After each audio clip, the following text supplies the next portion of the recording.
Olá, boa tarde, tudo bem?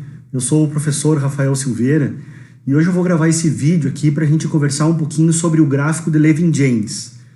O gráfico de Levin-James é uma ferramenta gráfica que a gente utiliza muito dentro do laboratório clínico para fazer o controle de qualidade interno de todos os analitos dentro do laboratório, praticamente todos os analitos, né?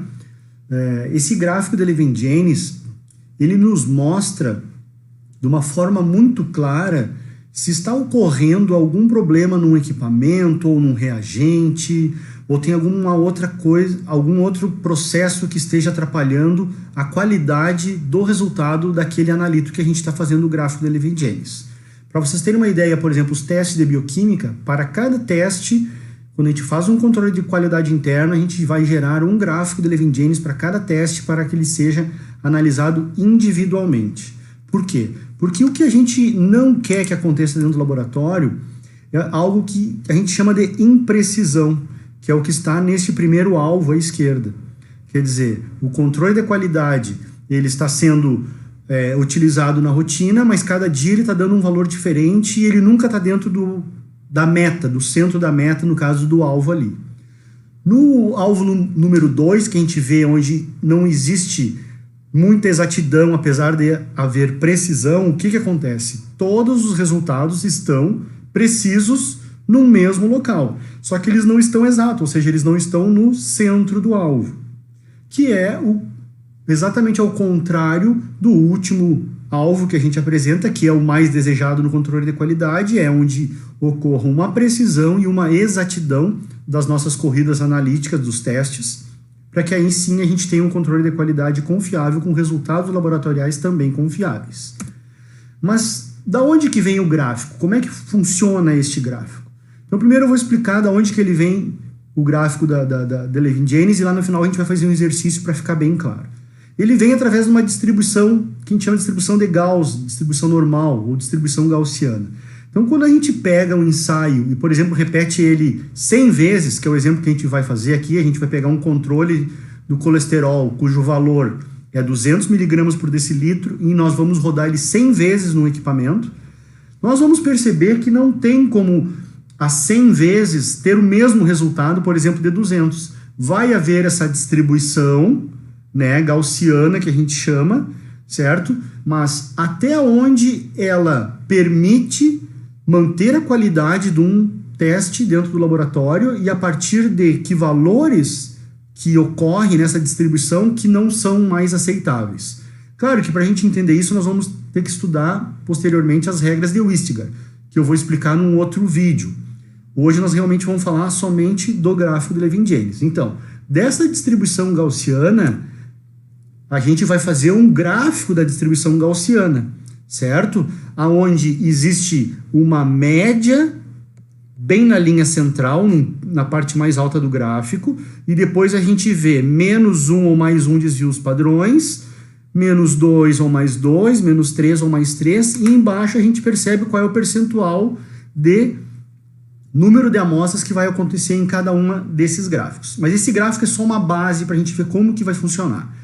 Então, no nosso exemplo, a gente pegou um colesterol, cujo valor médio é de 200 mg por decilitro, certo?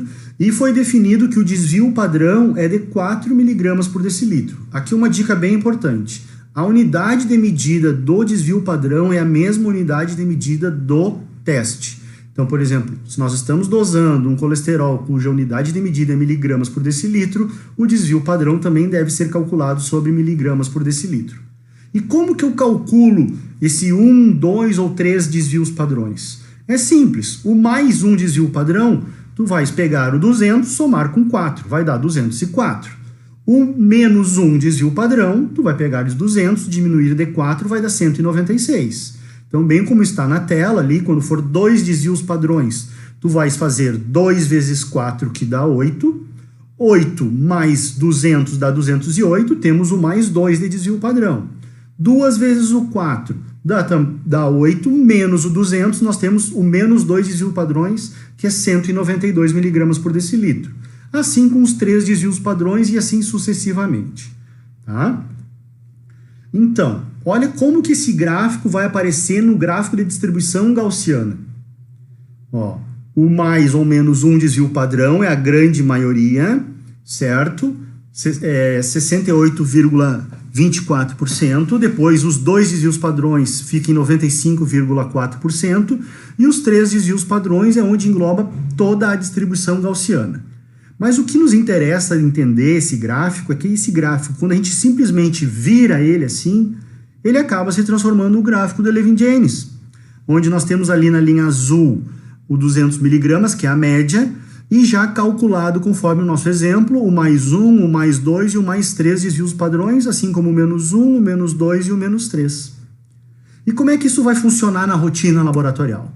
Bom, na rotina laboratorial a gente vai ter então, este é um exemplo prático, né, do que aconteceu, certo? Onde a gente tem vários resultados do padrão de colesterol, do controle de colesterol de 200 miligramas ao longo de 20 dias. Tá? Considerando que o laboratório trabalha somente de segunda a sexta, que dá normalmente 20 dias úteis no mês, ok? Como que eu interpreto esse gráfico? Aonde que está dentro da normalidade? Aonde que estão os resultados aceitáveis? Onde que estão os resultados não aceitáveis? Então, como eu falei anteriormente, isso depende muito das regras de Wistigar, mas a gente consegue também entender através desse gráfico aqui, como eu vou explicar para vocês, certo? Então, a gente precisa entender, fazer uma avaliação geral daquele gráfico, como é que ele está, né? O desafio que eu estou fazendo agora para vocês. Quais os dias com os resultados bons, ou seja, de um desvio padrão, de 2 desvios padrões e de 3 desvios padrões, né? O que pode ter acontecido entre o dia 5 e o dia 6? A gente vai analisar isso agora. Quais as possíveis causas? E entre os dia 12 e o dia 15, o que pode ter acontecido? O que tu farias? Qual seria a tua conduta se tu estivesse analisando aquele gráfico e fosse o responsável por o setor para resolver essa questão de controle de qualidade? E no final, qual é a conduta que a gente faria com aquele ponto ou com aqueles pontos que ficaram acima dos 2 desvios padrões, acima dos 3 desvios padrões, certo? Então vamos pegar o gráfico e vamos discutir ele ponto a ponto. A gente consegue observar, eu coloquei ele bem embaixo ali, em verde, os dias que foram dentro de um desvio padrão, média mais um desvio padrão, que é o ideal. O ideal do nosso controle de qualidade é que ele fique oscilando entre o mais um e o menos um desvio padrão durante todo o período onde está sendo aferido. Um mês, 20 dias, seja o período que a gente está fazendo. Tá? Porque esse gráfico ele é concentração por tempo, né? Por dias que foram feitos os analitos, os testes do controle interno. No dia 2 a gente já nota, e no dia 3 ali, ó, uma bolinha circulando os dias, uma bolinha amarela. Por quê? Porque ali já nos chama um pouco a atenção. Ali já passou de um desvio padrão, já está chegando em 2 desvios padrões, e a gente tem algumas regras de 2 desvios padrões que a gente tem que ter muito cuidado. E assim a gente vai fazendo uma análise. No dia 4, ele estava dentro da normalidade, mas a gente consegue observar ali o dia 5, ó, que inclusive eu marquei em vermelho no gráfico, o ponto. No dia 5, certo? Ele passou do menos 3 desvios padrões. Então, assim, teoricamente, nós não podemos, neste dia 5, trabalhar com equipamento dessa maneira. A gente tem que verificar o que está acontecendo, por que ele saiu, né? Fazer as correções necessárias para depois trabalhar.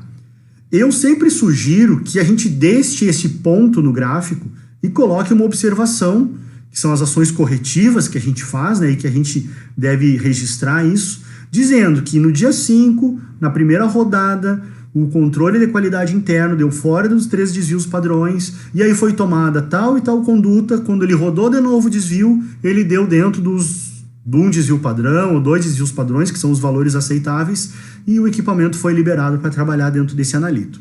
Ou seja, eu mantenho um histórico de um ponto, de um dia que não deu certo, até para um aprendizado, para entender por que aquele dia não deu certo. Foi um reagente velho, foi a lâmpada que não estava boa e teve que ser trocada, se precisou de uma manutenção preventiva ou corretiva. Ou seja, a gente aprende muito também quando a gente anota as condutas que foram realizadas nesses dias que os controles não foram dentro dos valores aceitáveis, certo? O dia 6 e 7, a gente consegue perceber que eles são praticamente opostos em termos de valores, né? Lá no dia 6 ele subiu lá em cima, quase saindo 2 desvios padrões, e no dia 7 ele deu uma descidinha de novo, forte, mostrando uma variabilidade um pouco maior do que é o normal dentro do gráfico de Levin-James. Tanto que lá no dia 8 e 9, os pontos do controle de qualidade saíram dos valores aceitáveis dentro da qualidade que esse laboratório exige, dentro desse padrão de qualidade que ele está exigindo para esse teste de colesterol. Que conduta que foi tomada nesses dias? O que a gente faz nesse momento? Certo? Novamente, depois ali, dia 10 e 11, as coisas parecem que normalizaram de novo. Dia 12, 13, 14 e até o dia 15, a gente pode dizer, a gente consegue perceber algo que, quando a gente estudar as regras de Wistgaard, vocês vão entender que é uma tendência. Está havendo uma tendência ali, no caso, uma tendência de diminuição, pode ser uma degradação do reagente, pode ser uma necessidade de manutenção preventiva, enfim, são vários aspectos que a gente deve analisar. E isso fica mais claro ainda quando a gente vê o ponto do dia 16, onde ele já está praticamente quase que passando os 3 desvios padrões, ou seja, um valor já inaceitável em termos de controle de qualidade dentro do laboratório. É muito provavelmente que nesse dia se tomou alguma conduta, tanto que nos dias 17, 18, 19 e 20 ele ficou dentro dos valores normais que a gente esperava. Então, respondendo às perguntas, qual é a avaliação geral, então, deste gráfico? Eu acredito que a gente teve ali, vocês podem perceber ali em cima, a gente teve 6 pontos dentro de um desvio padrão, 10 pontos dentro de 2 desvios padrões e 4 pontos com 3 desvios padrões, de 20 dias. Ou seja, de 20 dias, a metade ficou dentro dos 2 desvios padrões. Apenas 6 ficaram dentro de um e 4 ficaram fora dos 3 desvios padrões. Eu acredito que, para quem está implementando um controle de qualidade, é um início bem interessante. Mas para aqueles laboratórios que já estão com controle de qualidade estabelecidos há mais tempo, não é um gráfico muito desejável. A gente desejaria que mais da metade fosse dentro de um desvio padrão. Que ele ficasse girando entre um desvio padrão, que não tivesse tantas diferenças assim. Então ele é um gráfico razoável para quem está implantando um controle de qualidade, que está aprendendo ainda como resolver implantar e fazer gráficos e resolver essas questões, mas para um controle, para um laboratório que já tem um controle estabelecido há mais tempo, a gente já não acha um gráfico tão interessante assim. Os resultados de 1, 2 e 3 desvios padrões estão ali em cima, Como eu já comentei, foram 6 pontos, 10 pontos e 4 pontos, A outra pergunta é, o que aconteceu entre o dia 5 e o dia 6? Olha ali no dia 5, saiu de 3 desvios padrões e no dia 6 subiu lá em cima, quase saindo de 2 desvios padrões. Gente, é muito provável que tenha havido aí, uma probabilidade, por exemplo, uma troca do reagente degradado. Então, o reagente estava degradado no dia 5, quando se coloca um reagente novo, ele volta para um valor normal. Ou o teste pode ter sido calibrado, mas algo aconteceu no dia 5 para o dia 6, alguma conduta foi feita para que ele tenha voltado depois praticamente para uma normalidade. A outra questão que eu quero colocar com vocês é o que aconteceu entre os dias 12 até o dia 15. 12, 13, 14 e 15. A gente observa ali uma tendência de baixa no controle de qualidade. E a gente também vai ver pelas regras de Wistgaard que essa tendência pode também estar mostrando um erro sistemático, Não mais um erro aleatório, mas um erro sistemático.